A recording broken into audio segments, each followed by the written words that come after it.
আমার প্রশ্ন এখন জাতির কাছে, মধ্যযুগে ইউরোপ সভ্যতায় যে কারণে ধর্মনিরপেক্ষতার দরকার ছিল, ধর্মীয় রাজনীতি উৎখাত করে দিয়ে ইসলামে ওই ধরনের কোন কারণ কি আজ পর্যন্ত ঘটেছে?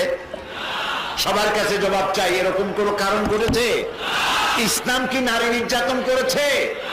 বরং এই পৃথিবীতে নারীকে সম্মান কে দিয়েছে? চিল্লায় বলুন।